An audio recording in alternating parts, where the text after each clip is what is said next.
ज्ञानेश्वर महाराज जगद्गुरु महाराज शांती ब्रह्म एकनाथ महाराज जय।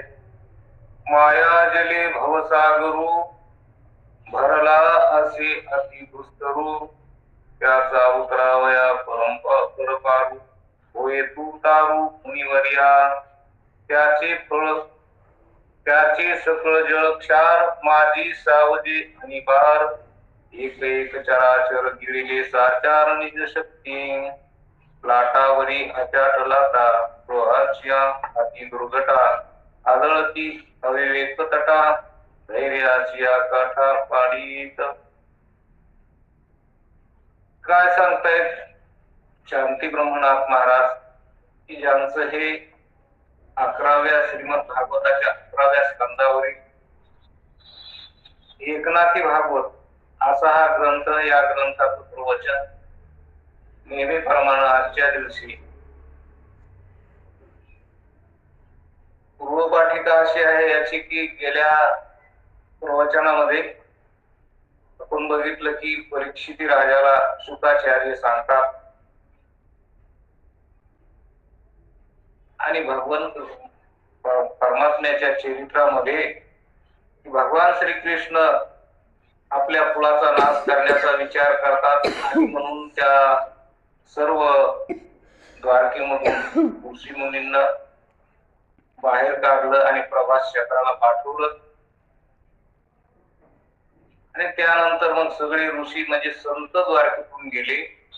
जिथं संत नाहीत तिथं देवही राहत नसतात, म्हणून देवाचंही प्रेम द्वारकेवरलं कमी झालं आणि संत प्रभास क्षेत्राला गेल्यामुळं त्या यादव कुळाला दिलेला जो शाप होता तो संतांनी दिलेला शाप आणि त्या शापामुळं आता यादव कुळाचा नाश होणार हे शापाने पक्क झालेलो।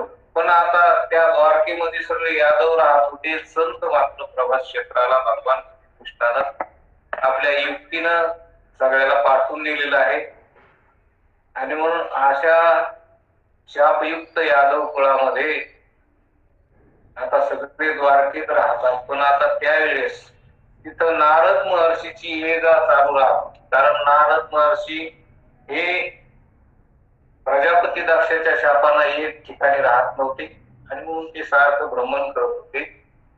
म्हणून ते जिथं भगवान श्रीकृष्णाचा अतिशय लाडका असणारा भक्त नारद महर्षी, म्हणून ते द्वारकेत भगवान श्रीकृष्णाच्या भेटी करतात, त्याचं अखंड भजन करीत करीत नारायण नारायण करीत करीत नेहमी द्वारकेमध्ये त्यांची हे जातात।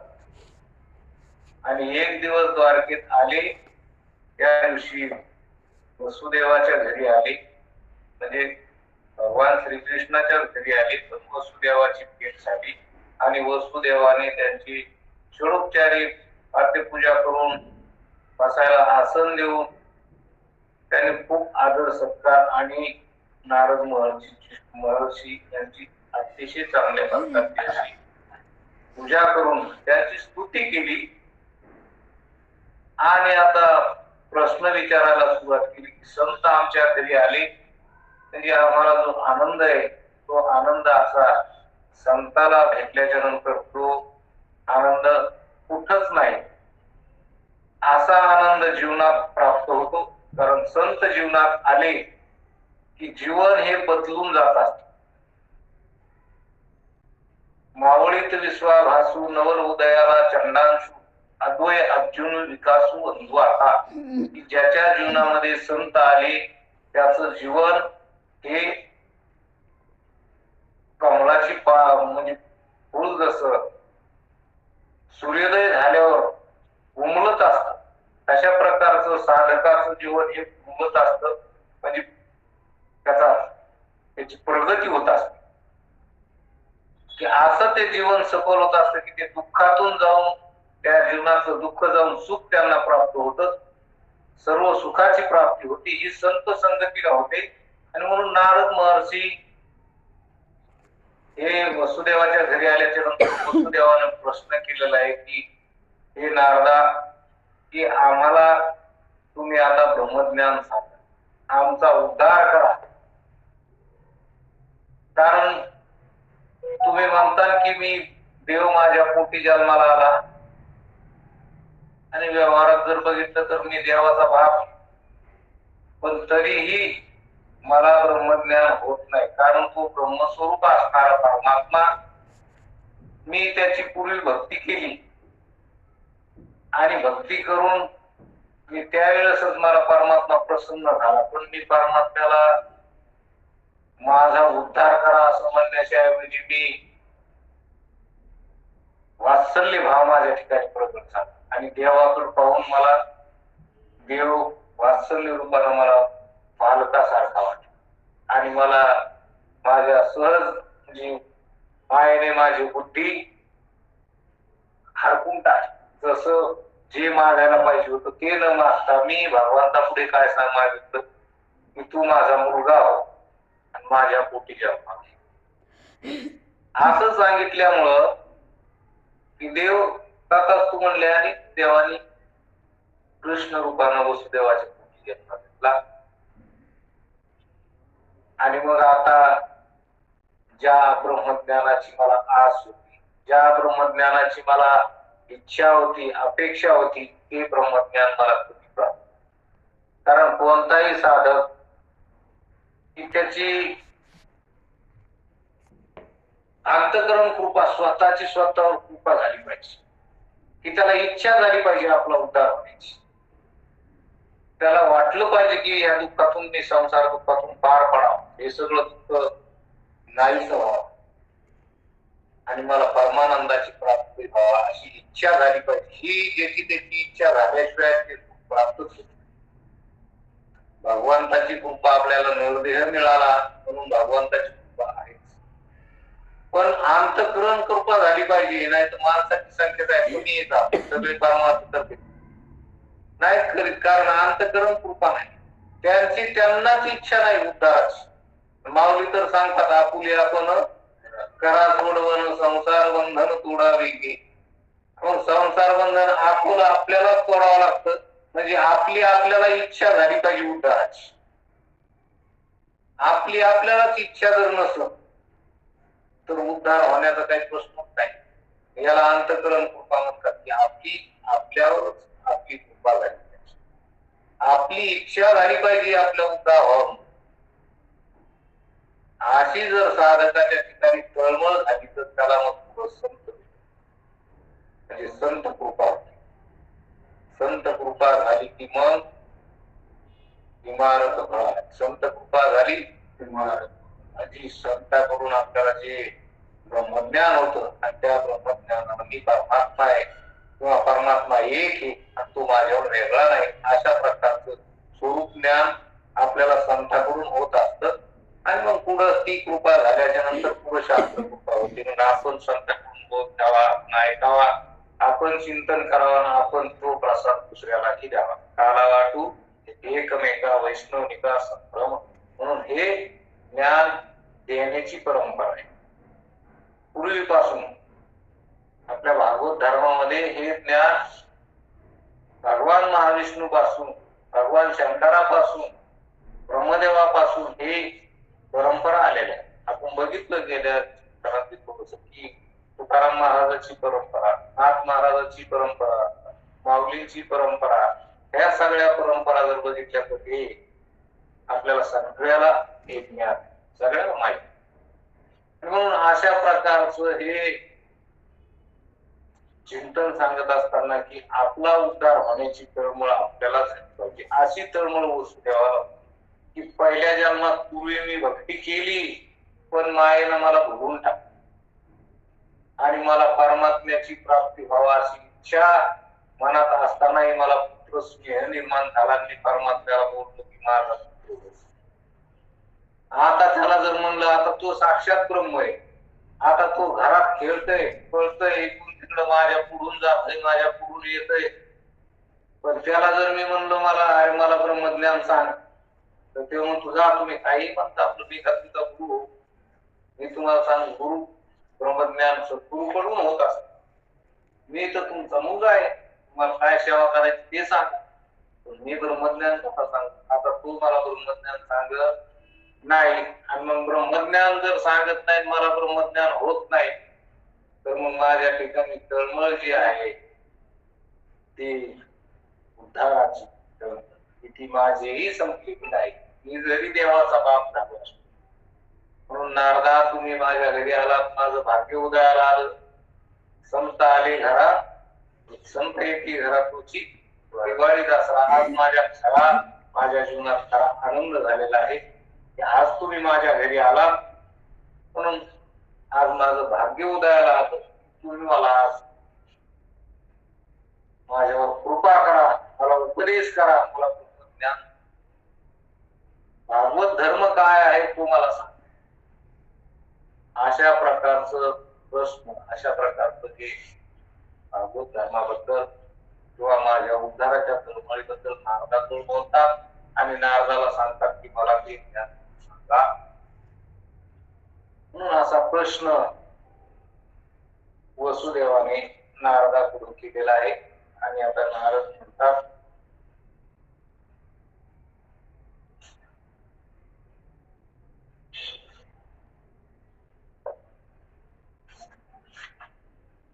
नारद म्हणे सत्वश्रेष्ठा वसुदेवा परमार्थ निष्ठा, अन्य तुझी उत्कंठा, तू भावार्थी मोठा भागवत धर्मी, ज्याचे धर्माचे प्रश्नोत्तरे, हे विश्व अवघेची उत्तरे, हे विचारले त्वावरे निज निर्धारे, श्रीकृष्ण जनका तुझे प्रश्नोत्तरे जाण साधक निष्ठा, तुझे प्रश्नोत्तरे जाण साधक निष्ठा की संपूर्ण साधकाचे नवल कोण महापापी पावन.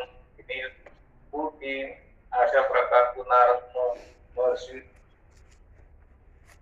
वसुदेवाला बोलतात की वसुदेवा, तू जो प्रश्न केला तो अत्यंत महत्वाचा प्रश्न केला, कारण तुझ्या प्रश्नामुळे आज मी जे बोलणार आहे की त्या बोलण्यानं साधकाचा उद्धार होतो याच्यात काही नवलच नाही. पण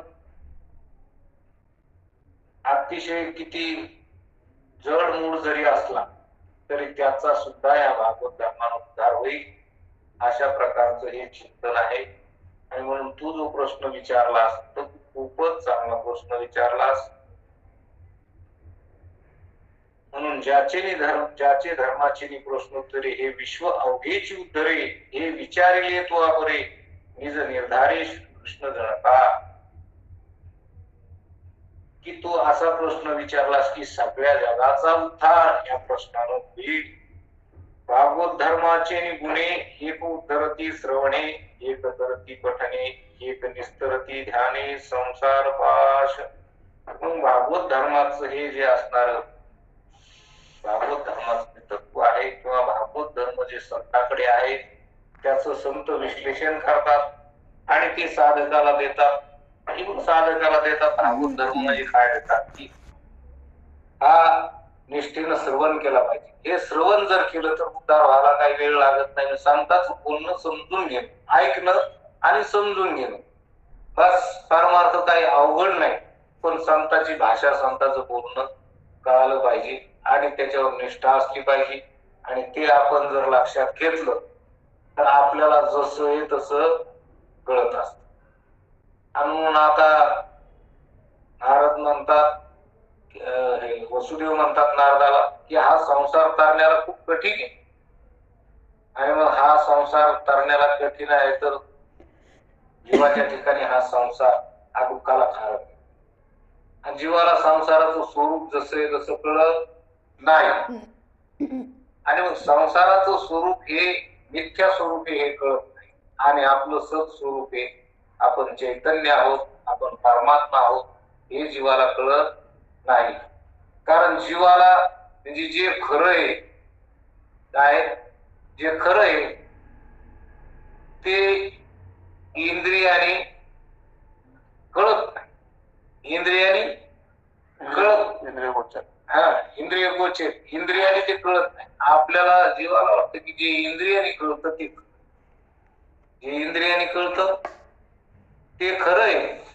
आणि जे इंद्रिया वाचून निघते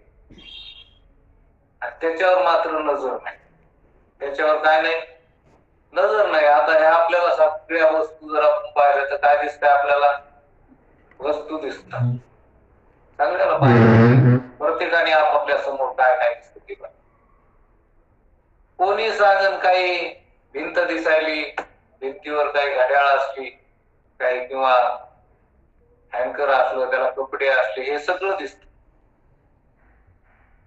पण ज्या प्रकाशाने हे दिसतं तो प्रकाश मात्र उघडा असून दिसत. तो प्रकाश का झाकलेला आहे का? प्रकाश झाकलेला नाही, प्रकाश उघडा आहे. प्रकाशच आहे, प्रकाश दिसायला पाहिजे नाही, पण कोणालाच प्रकाश दिसत. कोणाला जर विचारलं तर सरळ काय जर विचारलं पुढं तर भिंत आहे, भिंतीवर घड्याळ आहे, लाईटचा बोर्ड आहे, अशा प्रकारचं उत्तर देते. पण हे समोर काय दिसतंय? हा प्रकाश काय आहे? प्रकाश आहे. प्रकाश उघडा आहे, पण उघडा असून प्रकाश दिसत नाही. आणि दिसतं काय? जे नाही ते दिसत. जे नाही ते दिसत, यालाच म्हणते माया. जे नाही ते दिसत आणि जे आहे ते असून दिसत नाही. हे संताकडून करत. आता प्रपंच हा नाही, प्रपंच हा नाही जाणार. प्रपंच नाही, पण सगळ्याला हे इंद्रियाने सगळ्याला हा भास दिसतो, भास होतो आणि तो सत्य वाटतो. आणि त्याला जाणणारा मी खास आहे. त्याच्या अस्तित्वानं हे सगळं आहे. तो अधिष्ठान हे सगळं अध्यस्त आहे. जसं मृगजळ सूर्याच्या प्रखर मृगजळाचं अधिष्ठान काय? सूर्याचे प्रखर किरण हे मृगजळाचं अधिष्ठान. पण ते प्रखर किरण असून कोणाला दिसत नाही, पण मृगजळ मात्र दिसत. त्या हरणाला मृगजळ सत्य वाटत आणि ते पाणी पिण्यासाठी मृगजळाच्या पाठीमाग पळत आणि पळून पळून ऊर फुटून मरत. म्हणजे त्या मृगजळाच्या मागे पळून हरणाचा घात झाला. तसं प्रपंचाला सत्य समजून जीव हा प्रपंचाच्या मागे धावतो आणि त्या प्रपंचाच्या मागे धावतो आणि जन्म मरणाचं अनंत काळ दुःख भोगतो. त्याला जन्म मरण येत, जन्म मरण त्याच्या पाठीवर बसतो. त्याला जन्मन बी असतं, मरण बी असतं. वास्तविक पाहता जीव अवघे देव. जीवाच्या ठिकाणी मरण नाही, जीव देव आहे. जीवाच्या ठिकाणी पुढे जन्म, पण जीवाच्या ठिकाणी अज्ञानाच्या संबंधानं. कारण जीव म्हणतात तर अज्ञानाच्या संबंधानच जीव म्हणतात, कारण जीव देव आहे. जीव देव आहे, पण जीवाच्या ठिकाणी भ्रम झाल्यामुळे जीवाला जीव मानवत. जीव म्हणजे अज्ञानासहित चैतन्य. अज्ञानासहित चैतन्य किंवा चैतन्याचा बुद्धीत पडलेला आभास म्हणजे जीव. आभास चैतन्याचा आहे, पण पडलाय कशात? बुद्धीत. जसं प्रतिबिंब आरशात पडतं का नाही, आरशात प्रतिबिंब पडतं. आपण आरशासमोर उभे राहिलो तर आपलं प्रतिबिंब आरशात दिसत. मग ते खरं असतं का? नाही. ते आरशात दिसतं तर त्या आरशाचा त्याचा काही संबंध नाही. वास्तविक त्याचा आपला संबंध, कारण आपलंच प्रतिबिंब आहे, ते आपल्या वेगळं नाही. पण ते तसा जीव हा परमात्मा आहे. जीव परमात्मा आहे, पण त्याला मी परमात्मा वाटत. ज्याच्याशी त्याचा संबंध कल्पित संबंध आहे, अंतःकरणाशी कल्पित संबंध. अंतःकरणात पडलेलं चैतन्याचं प्रतिबिंब म्हणजे जीव, आणि त्या जीव अंतःकरणासहित असल्यामुळे अंतःकरणाचे धर्म आपल्या अंगावर घेतो. आणि मी जन्मणारा, मी मरणारा, मी शरीर आहे असं समजतो. आणि ही समजूक हीच दुःखाला कारण. यालाच अज्ञान म्हणतात. आणि हेच अज्ञान संताकडून निघत असतं. संत हेच अज्ञान काढीत असते. तसं आहे तसं दाखव. हे सगळं आपल्याला समोर प्रकाश उघडा असताना दिसत नाही, आणि सगळ्या वस्तू दिसतात त्या प्रकाशाने दिसतात. कशामुळे दिसतात? प्रकाशाने दिसतात. मग प्रकाशाने दिसतात म्हणजे प्रकाश नसल्यावर ह्या वस्तू आहेत का? नाही. आमुष्याच्या रात्री जर बघितलं कळत घरात काय दिसतंय का? तुम्ही ज्या रूम मध्ये असले त्या रूम मधलं काही भिंत जरी दिसते का? अहो तुमचं शरीर सुद्धा तुम्हाला दिसतंय का? काहीच दिसत नाही. काय दिसत नाही. मग प्रकाश असल्यावर सगळं दिसतं. मग प्रकाशच एक आहे सगळं. प्रकाशामुळं प्रकाशामुळं ते पण प्रकाशच आहे. मग ते नाहीच. कारण प्रकाश जर नसला तर ते नाही. मग प्रकाशाच्या अभावानं ते जसं नाही, मग प्रकाश आहे म्हटलं मग प्रकाशच आहे. कारण प्रकाश जर नसला तर ते नाही. पण ते प्रकाश त्याचा अधिष्ठान प्रकाशामुळे ते दिसत. खरा जो प्रकाश आहे तो उघडा आहे. तो उघडा असून दिसत नाही. तसं चैतन्य उघड आहे का झाकलेलं आहे? उघड आहे चैतन्य. चैतन्य म्हणजे आपण जाणणार आहे हे आपल्याला माहित नाही का? हे जाणणार आहे. आणि जो जाणणार आहे म्हणजे जो ज्ञान स्वरूप आहे तो सचित आनंद असे लक्षण संतांनी केले का नाही आत्मस्वरूपाच्या ठिकाणी? आता हे लक्षण म्हणजे हे स्वरूप आहे. लक्षण वास्तविक आता आपल्याला लक्षण नाही, कारण आपल्याला कोणताही गुण नाही. ते निर्गुण आहे. त्याच्या ठिकाणी कोणतंही लक्षणा करता येत नाही. पण संतांनी आपल्याला कळावा म्हणून एक लक्षणा केली. तर ती लक्षणा म्हणजे लक्षण नाही तर ते स्वरूप सचित आनंद काय हे सत आणि चित आनंद. सत कशाला म्हणायचं की सत जे अभाव नाही होत. हा ज्याचा कधीच अभाव नाही. ते सर्व काळ असत. सर्व काळ म्हणजे सर्व वस्तूत असत, सर्व काळात असत, सर्व काळात असत. देश काल वस्तू भेद मावळला आत्मा निर्वाळला देवदत्ता. त्याच्या ठिकाणी कोणत्या प्रकारचा भेद नाही. सोगत सजाती विजाती तीन भेद सांगितले. तिन्ही भेद त्याच्या ठिकाणी नाही. पण भेद त्याच्या ठिकाणी नाही. तो त्याच्या ठिकाणी कालाचं खूप आनंद स्वरूप हे आपल्याला नीट लक्षात आलं पाहिजे. हे लक्षात आलं की आपल्याला आपलं स्वरूपच लक्षात आलं. सत म्हणजे ज्याचा कधीच अभाव नाही. सत म्हणजे जे सत असत आणि सत हे स्वतःलाच कळत असत. सत कशाला कळतं? सत स्वतःलाच कळतं. सत हे कोण म्हणाले? सतच म्हणाला. सत स्वतःलाच कळतं. पण कळतं म्हणल्यावर चित स्वरूप तेच आहे का नाही? कळणं म्हणजे चित, कळणं म्हणजे ज्ञान स्वरूप. मग सत जे असतं ते चित स्वरूप असत. सत जे असत, कारण सत सत सत स्वतःलाच कळतं. सत कोणाला कळतं? सत स्वतःलाच कळतं. कळतं कळणं हे चित स्वरूप. कळणं म्हणजे हे ज्ञान. कळणं म्हणजे याला चित म्हणायचं. चित म्हणजे प्रकाश. प्रकाश म्हणजे ज्ञान प्रकाश. ज्ञान म्हणजे जाणणं. ज्ञान म्हणजे कळणं. आणि कळणं कोणाचं स्वरूप? कळतं कोणाला? आपल्याला कळतं का? शरीराला कळतं का? या हाडामासाच्या शरीराला कळतं का? नाही कळत. काय याच्यातले जे प्राण आहेत त्या प्राणाला कळतं का? मनाला कळतं का? नाही. मनात कळत. इंद्रियाला कळतं का? नाही कळत. इंद्रियाद्वारे कळत, पण इंद्रियाला कळत नाही. इंद्रियाद्वारे मनात कोणाला कळतं? तर मला कळत. कोणाला कळतं? मला.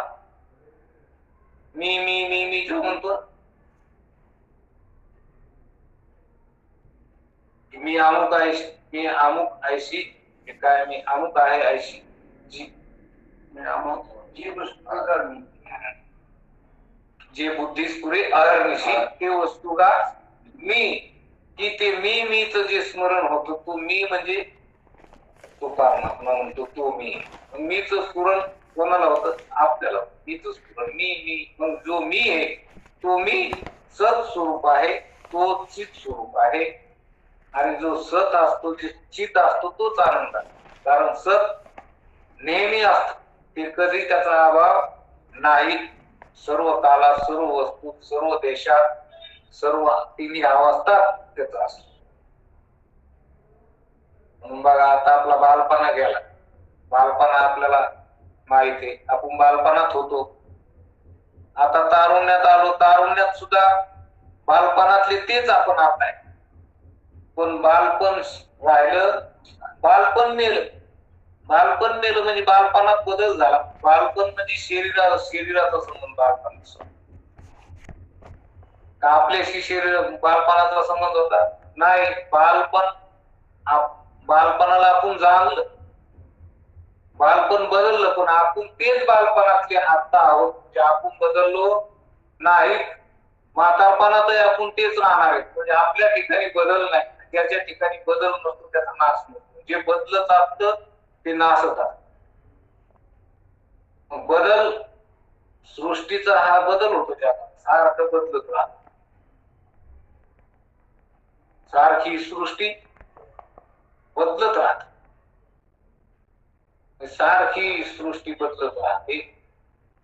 सारखं हे घटिका यंत्र जैसे परिभ्रमेगा, हे सारखं हे बदलणं चालू असतं. जे बदललं त्याचा अखंड बदलत राहतो, त्याचा नाश असतो. उपजेते नाशी, नाशी ते पुनरुपी दिशे, हे घटिका यंत्र जैसे परिभ्रमेगा, की हे जग बदलत राहतं. पण मी मात्र कधी बदलत नाही, माझा कधी अभाव नाही, माझा नेहमी भाग, मी सदा आहे. मग मी जागृतीत सुद्धा आत्ता आहे. ज्यावेळेस स्वप्न पडतो त्या स्वप्नात सुद्धा स्वप्न मीच पाहतो, जागृतीला मीच पाहतो, स्वप्नाला मीच पाहतो. आणि सुसुप्तीत सुद्धा सुसुप्तीचा अनुभव जाग झाल्यावर मीच सांगतो की मी गाढ निद्रेत सुखानं झोपलो होतो. हा अनुभव सुद्धा मीच सांगतो. मग आपण जागृती पाहणारे आपणच, जागृतीत आपण आहोत, स्वप्नात सुद्धा आपणच आहोत. स्वप्न कोणी पाहिलं? आपणच आहे. आणि सुसुप्तीला सुद्धा आपणच जाणलं, म्हणजे आपण तिन्ही अवस्थेत. पण हे शरीर आता जागृतीतलं शरीर स्वप्नात नसतं, स्वप्नातलं शरीर जागृतीत नसतं, किंवा जागृतीतलं स्वप्नात नसतं. हे दोन्ही बी सुसुप्तीत नसते. पण मी मात्र असतो, मी शरीरा वाचून असतो, मी मना वाचून असतो. बघा आता ह्या जागृतीत इथं इंद्रिय मन आहे आणि मी आहे का नाही. इथं आपण आहोत, इंद्रिय आहेत, शरीर आहे. त्या तीन गोष्टीनं जागृतीचा व्यवहार. आणि स्वप्नात आपण आहोत, मन आहे, इंद्रिय नाही. कारण तिथलं जे मन आहे ते मनच ते शरीर झाले. स्वप्नात मनच ती सृष्टी झाली. स्वप्न सृष्टी कोण झालं? मनाची, मन झालं. मनाची ती कल्पना आहे, मनच झालं. ते सगळं मनच झालं. म्हणजे तिथं फक्त आपण मनच, आपण जाणणारे आणि मन जाणत नाही. मनात आपण जाणणारे, आपलं जाणणं आहे मनामुळं. जाणणेपणा मनाच्या संबंधानं जाणणे. म्हणून तिथं मन आणि आपणच असतो.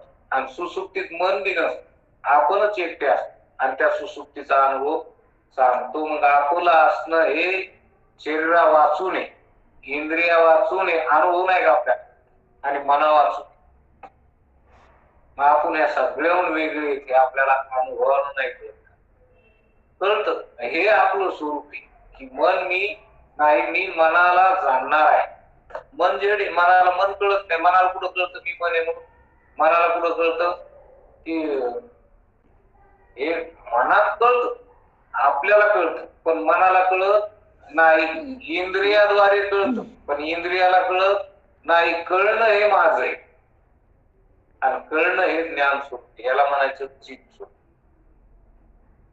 म्हणून हे सत चित आनंद दुःख संबंध रहित असं माझं स्वरूप आहे. आनंद आहे, त्याच्या ठिकाणी कोणतं दुःख आहे कधीच नाही. अहो शरीराला माझं म्हणलं किंवा शरीराचा भाव आला, शरीर दिसलं समोर, किंवा शरीर जागृती आली, जागृतीला व्यवहार आला. जागृतीचा व्यवहार आला म्हणजे शरीराच्या संबंधानं, इंद्रियाच्या संबंधानं, मनाच्या संबंधानं आला. आणि मग जागृतीतल्या व्यवहाराला की तिथली अनुकूलता होऊन ते सुख दुःख होत असत.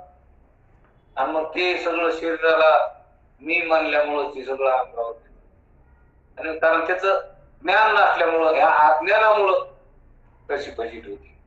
आणि आपल्याला आपलं स्वरूप जर नीटनेटकं कळालं तर जागृती असू द्या, स्वप्न असू द्या, सुसुप्ती असू द्या, काही असू, आपण सचित आनंद परमात्मा स्वरूप आहोत. न मरणारे, न जन्मणारे असं माझं स्वरूप आहे. असं जर लक्षात आलं तर त्याच्या ठिकाणी दुःख कधीच.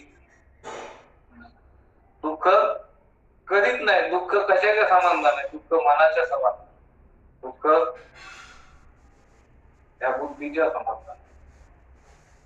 आणि बुद्धी कल्पिती, मन कल्पित, आपण वास्तविक म्हणून आपलं असणं नित्य हे कल्पित वस्तू बदलत असते, कधी असते कधी नसते. आणि तिशेची असलेला संबंध हा कल्पित असतो. आपण नित्य आहोत हे लक्षात घेतले तर दुःख आपल्या ठिकाणी नाही. पण हे दुःख हे कल्पना जाणं मात्र आहोत, हे अज्ञान जाणं अवघड आहे. पण संताजवळ जर गेलं तर ते अवघड काहीच नाही, अगदी सोपं आहे.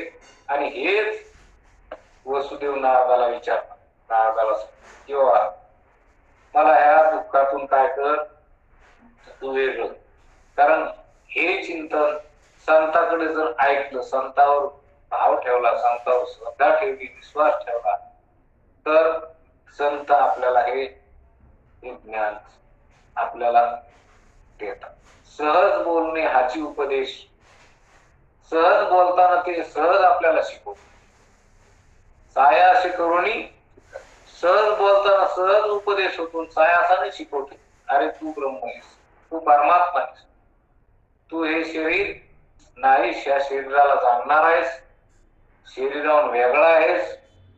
आणि तू शरीराला जाणणार आहे, ते जाणण्यात येणार आहे, जाणण्यात येणारा असल्यामुळे तू जाणणार आहे. वास्तविक पाहता तू जाणणारा बी नाही, त्या जाणणाऱ्याच्या संबंधामुळे तू जाणणार आहेस. नाहीतर जसं महाराज सांगत असते की हे जे पुढे जे दृश्य नाही ना आपल्याला जे दिसावे दृश्य, ते दृश्य दृश्यामुळे आपण दृष्टी, पण दृश्य खोट आहे तर द्रष्टत्व सुद्धा खोट आहे. द्रष्टत्व सुद्धा द्रष्टत्व कशामुळं, दृश्याच्या सापेक्ष द्रष्टत्व आलं आणि मग द्रष्टत्व खोट. तुमच्या ठिकाणी ते बी नाही. त्रिपुटी गेली की तुम्ही त्रिपुटी वेगळी, तुम्ही त्रिपुटीला तुमचा आणि त्रिपुटीचा काही संबंध नाही. वास्तविक एका सापेक्षी एक आलेलं आहे. तुम्ही टोपी घातली म्हणून तुम्हाला टोपीवाले म्हणलं, स्वेटर घातलं म्हणून स्वेटरवाले म्हणलं. तुम्ही स्वेटरवाले आहेत पण स्वेटर आहेत का? नाही. स्वेटरवाले म्हणलं तर चालतंय, पण स्वेटर म्हणता येत नाही. तसं शरीरावाले म्हणलं तर जमन का? शरीर आहे म्हणल्या जमन, पण मी शरीरावाला आहे असं कुठं म्हणतो? मी शरीर आहे म्हणून, मी अमुक राव, मी तमुक राव, अमक्या जातीचा, अमक्या कुळाचा, अमक्या नावाचा, अशा प्रकारचं हे शब्द अंगावर घेतो. आणि मग शरीरा संबंधाने तशाच वासना होत्यात.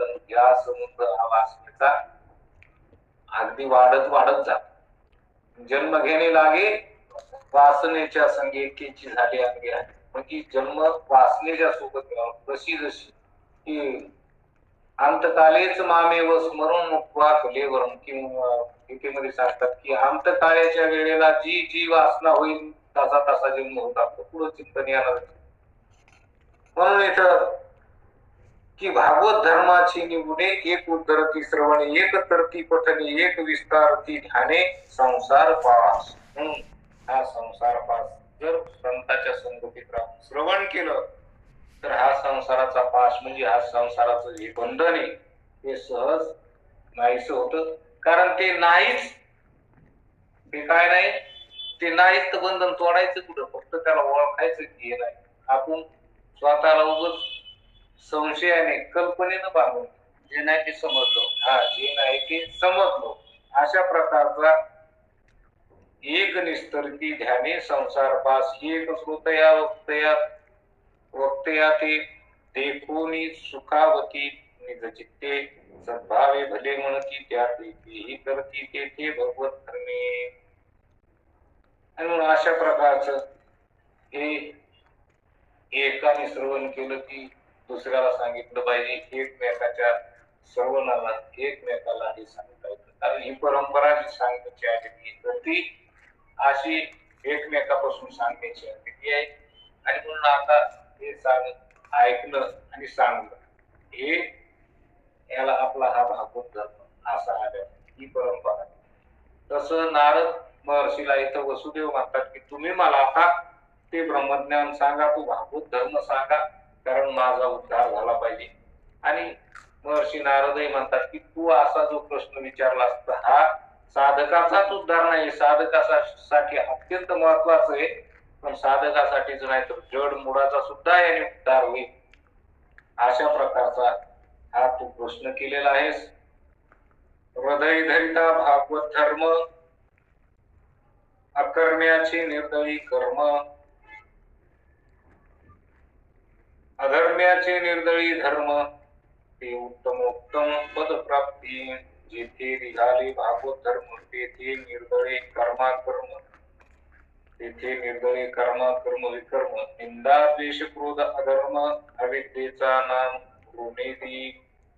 आणि म्हणून भागवत धर्म जिथं भागवत धर्म ऐकला, श्रवण केलं, भागवत धर्म कळाला की तिथं कर्म राहत, कर्म म्हणजे करता राहत नाही. जिथे निघाले भागवत धर्म तेथे निर्दयी कर्म विकर्म, निंदा द्वेष क्रोध अधर्म, अविद्येचे नाम अज्ञान राहत. असा हा भागवत धर्म आहे, त्याचं श्रवण केलं पाहिजे. तो भागवत धर्म संताजवळ असतो, ते संत सांगतात.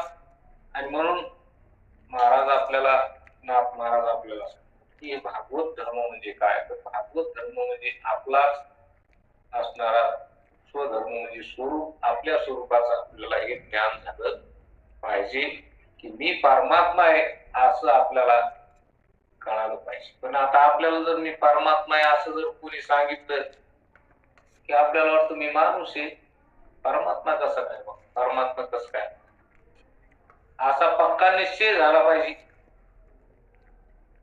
की मी परमात्मा आहे. परमात्मा कसा आहे, परमात्मा सच्चिदानंद आहे, आपणही सच्चिदानंद आहे, पण हे शरीर आपण नाही असा पक्का निश्चय झाला पाहिजे. हे दिसतंय आणि ते सत्य वाटत, हेच आज्ञा आहे. आणि जे दिसत नाही ते सत्य, पण सत्य वाटत नाही, त्याच्याबद्दल त्याला आपण सत्यत्व, ते सत्य स्वरूप असताना आपण त्याच्या ठिकाणी सत्यत्वाची ठेवली नाही. आणि जे असत असणार त्याला मात्र सत समाजाशिवाय राहत नाही. यालाच आज्ञा मानायचं, हे दुःखाला कारण आहे. ज्ञानाचा परिपाक म्हणजे ज्ञानाचा परिपाक म्हणजे ज्ञान. अशा प्रकारचं हे चिंतन आपल्याला सांगताय. ज्याचे श्रवणे वाढे पुण्य, ज्याचे नामे झडे भवबंधन, तो सद्य स्मरविला क्वा नारायण, तुझी वाचा कल्याण वसुदेवा. तुझा आजी एकांताची प्रश्न चित सुखे प्रगटला नारायण, मज तुझा हा उपकार परम कल्याण वसुदेवा. की असा तू जो प्रश्न विचारलास, असा तू भागवत धर्म विचारलास, की तू विचारल्यामुळं काय झालं म्हणले की मला सुद्धा चांगल्या प्रकारची आठवण झाली. नाही तर मी आता नुसता नामस्मरण करीत फिरत बसतो. आता तू भागवत धर्म विचारल्यामुळं मलाही आठवण झाली, माझ्या अंतःकरणामध्ये त्याचं स्मरण झालं की जसं आता आपण एकमेकाच्या संगतीत बसलो आणि जसं प्रवचन करण्याचा योगायोग येत असतो, कधी कोणाला आपण एकमेकाला बोलावं सांगतो, मग एकमेकाला बोललो म्हणजे एकमेकाला ते बोलल्याबद्दल काय होतं, स्फुरण येतं की ते आठवण येते आपल्याला काय बोलायचं होतं, त्या ज्ञानाविषयी बोलायचं, त्या परमात्म्याविषयी बोलायचं, त्या स्वरूपाविषयी बोलायचं. हे बोलणं म्हणले, आता तू मला प्रश्न केल्यामुळं मला सुद्धा आता हे उद्भवलं आणि मला सुद्धा आता सांगण्यात येईल की तुझी वाचा कल्याण वसुदेवा. तुझा आजची एकताची प्रश्नची सुखे प्रगटला नारायण, मत तुझा हा उपकार पूर्ण परम कल्याण वसुदेवा. तुझेच माझ्यावर उपकार झाले, कारण तू मला प्रश्न विचारलास आणि आता मला त्या नारायणाच्या स्वरूपाचं वर्णन मला माझ्या मुखात करायचं नाही. मला किती आनंद झाला की आता ते मला त्याचं पुन्हा स्मरण, म्हणजे त्याचं स्मरण होईल, त्या ज्ञानाचं स्मरण होईल, त्याचं स्मरण होईल आणि ते मला माझ्या मुखातून मला ते बोलताना मला किती आनंद होईल, तुला ऐकताना होईल, मला सांगताना होईल. म्हणजे तुझ्या ऐकणाऱ्यामुळं सांगणाऱ्याला आनंद, ऐकणाऱ्यामुळं सांगणाऱ्याचं म्हणजे ते वागताना हा की त्याचा आनंद द्विगुणित श्रोत्यामुळे. श्रोता श्रेष्ठ का वक्ता श्रेष्ठ, तर दोन्ही श्रेष्ठ. श्रोत्यामुळं वागतो आणि वक्त्यामुळं श्रोता, अशा प्रकारचं हे दोन्ही कमी घेत म्हणजे श्रोता वक्ता श्रेष्ठ आहे, श्रोता कमी आहे. श्रोता आणि वक्ता सारखेच कमी अधिकार नाही, दोघेही ब्रह्मस्वरूपात. ऐकणारा तितकाच आनंदी असतो, सांगणारा. म्हणून संताधिक संताचं बघा, आपण संताधिक संत नेहमी भागवताचं चिंतन करा. एक सांगतो ती जणून ऐकतो, त्याच्यातला एक सांगणारा कंटाळला की तो ऐकायला बघतो, दुसरा सांगायला बघतो. म्हणजे त्याचं अखंड चिंतन असतं. मी एक सांगतो बाकीचे ऐकतात, पुन्हा एक सांगतो बाकीचे ऐकतात. म्हणजे सांगणं ऐकणं मी तेच सांगणारे आणि ऐकणारे. शास्त्र वक्ता शास्त्रोक्ती समान फलता, समान फलता. अशा प्रकारचं हे वक्ता आणि श्रोता हे श्रेष्ठ, एकमेकापेक्षा कोणी कमी आणि कोणी अधिक अशा प्रकार नसतो. म्हणून नारद महर्षी वसुदेवाला सांगतात की तुझा आधी एकताची प्रश्न सुखी प्रगटला नारायण, मग तुझा अवतार पूर्ण तू परम कल्याण वसुदेवा. ऐकोनी नारदाचे वचन धने विकल्प धरील मन, याची पूर्वी होते स्मरण, आता झाले स्मरण वसुदेव प्रश्ने. म्हणून आता मला ह्या ज्ञानाचं विस्मरण झालं होतं, कारण कोणी श्रोताच ऐकायला नसल्यावर सांगणार कशाला सांगणारा काय काय आता भिंतीला थोडं सांगत नसतं नाही, पुढं सांगणारा चेतन स्वरूप पुढं असलाच पाहिजे. आणि मग हा सांगणारा आणि पुढं ऐकणारा असला की सांगणाऱ्याला ऐकणारा असल्यावर त्याचं ज्ञान अधिक पटीनं वाढत जात. म्हणून हे मला आजपर्यंत कोणी विचारलं नाही म्हणून हे तसंच. पण आता तू प्रश्न विचारला म्हटल्यावर आता प्रगट होणार. मला सुद्धा याचा आनंद आहे की मलाही त्याचं स्फुरण होईल, मलाही त्यात ती आठवण नाही की आता तो आनंद होईल. अशा प्रकारचं बोलायला ज्याची ऐशी विकल्पयुक्ती ते जाणावे आत्मघाती, तेही अर्थीची उपपत्ती. एक निश्चिती सुख सांगे अग्नी कुडा माझी स्वयं असे, अग्निकुंडा माझी स्वयं असे. एक घडता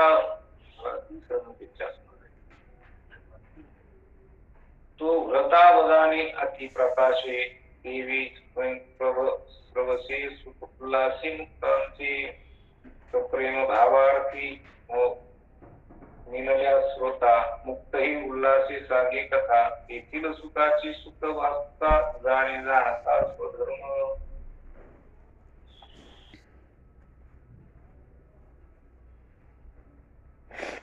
ज्याची अशी विकल्पयुक्ती ते जाणावे आत्मघाती. असा विकल्प कोणाच्या मनात येऊ नये, आणि विकल्प जर आला तर त्यांनी त्याचा आत्मघात केला. काय ऐकून बघा आपल्याला, काय ऐकून भेटल, काय ऐकून आपल्याला काय आपलं कल्याण ऐकून असत, असा विकल्प जर धरला तर त्यांनी त्याचा आत्मघात.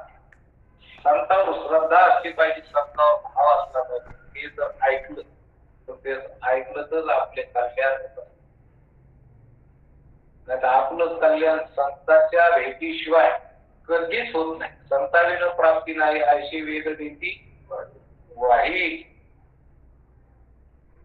संताशिवाय ते प्राप्त होत नाही, परमात्मा भेटत नाही. आणि जर आपण विकल्प मनात ठेवला, संशय मनात टाकला, कारण प्रपंचाला सत समजतो आणि परमात्म्याला दूर ठेवतो. प्रपंचात राहावं काय अशी करीशी प्रपंच दिलशी, पण हरीशी न दशी. हरीला भगायचा, हरीची भक्ती करण्याचा अगदी कंटाळा आहे. आणि प्रपंच मात्र सायासाना करतो, आणि पुन्हा सायासाना करतो. कधी मध्ये ऐकायचा प्रसंग आला तर त्याच्यात मग विकल्प मनात धरतो. सांगणाऱ्याचे दोष काढी, किंवा एखादा ग्रंथाचे दोष काढी, एखादा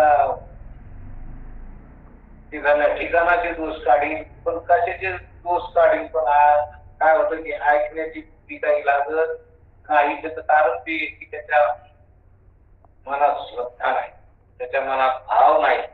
श्रद्धा भाव नसला की असं होत असत. म्हणून इथं की ज्याची अशी विकल्प युक्ती ते जाणावे आत्मघाती. ज्याच्या मनात असा विकल्प येईल तर त्याने त्याचा आत्मघात केला, कारण त्याला आत्मसुख प्राप्त होण्याची वेळ आहे. हा मनुष्य देह मिळाला म्हणजे आत्मप्राप्तीसाठीच आहे.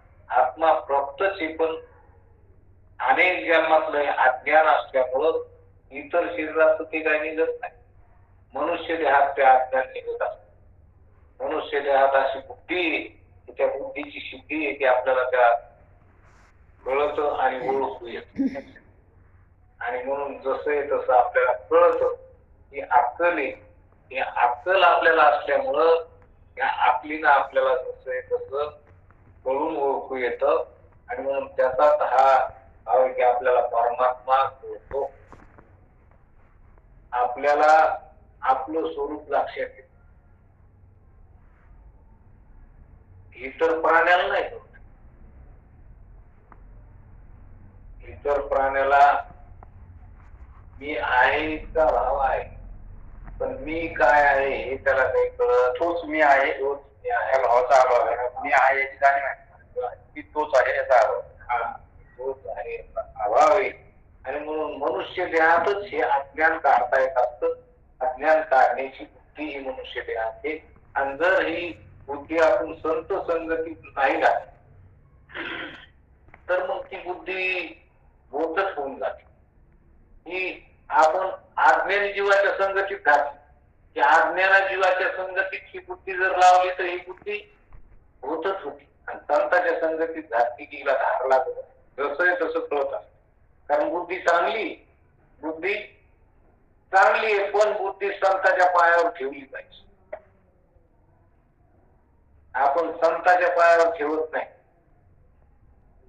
आपण एखाद्या पुढाऱ्याच्या पायावर ठेवतो. आता एखादा आणखीन कोणी ढोंगी महात्मा असला त्याच्या पायावर ठेवतो. पण खरा जो महात्मा आहे तुम्हाला जर सत्स्वरूपाची ओळख करून देतो, जो निरपेक्ष सुचिरदक्ष उदासीनो अशा प्रकारचा महात्मा असला तर त्याच्या चरणावर बुद्धी ठेवली पाहिजे. आणि त्या बुद्धीनं श्रवण केलं पाहिजे, मनन केलं पाहिजे, निधी ध्यासन केलं पाहिजे.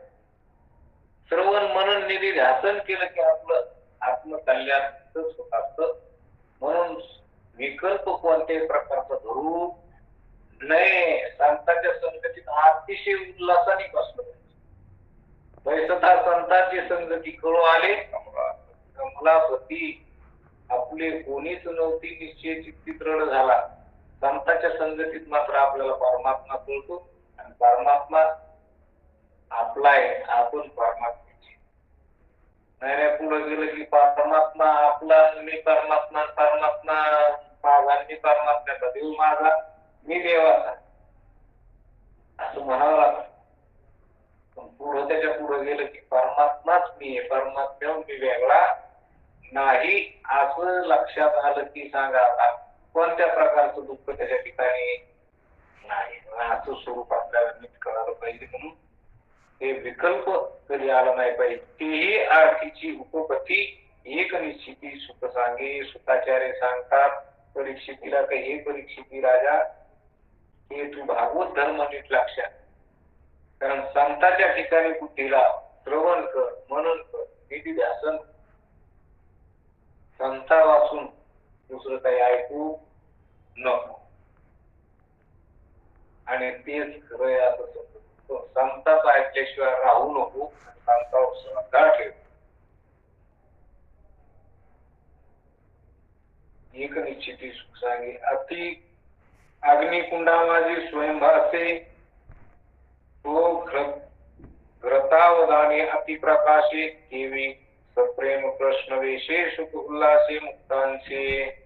आता द्रष्टांत सांगतात की अग्नी हा कुंडाला असतो, स्वयंभास असतो, पण त्याच्यात जर तूप टाकलं की तो अधिक भरतो. अधिक वाढ. 23 प्रेम प्रश्नवशी सुख उल्लासे मुक्ताचे. आणि म्हणून आणखीन जर अग्नीत तूप टाकलं की त्याचा मोठा अग्नी तयार होतो, मोठा वाढतो. तस आता संत महात्मे पहिलेच ते मुक्त आहेत, तर त्याच्या ठिकाणी आपण जर जाऊन प्रश्न केला तर ते अति उल्हासाला पुन्हा सांगतात. त्याच्या ठिकाणी ते ज्ञान उद्भवत असत, ते प्रगट होत असत. अग्नी जसा तूप टाकलं की प्रगट होतो, तसं ते ज्ञान प्रगट होत. आणि म्हणून तशा प्रकारचं ते ज्ञान प्रगट झालं की ते प्रकाश, जसा अग्नी प्रगट झाला की प्रकाश होत असतो, तसं ज्ञान प्रगट झालं की ज्ञान प्रकाश ऐकणाराच्या अंतःकरणात होत असतो. अशा प्रकारचं आपलं स्वरूप तो ज्ञान प्रकाश असं होत असतो.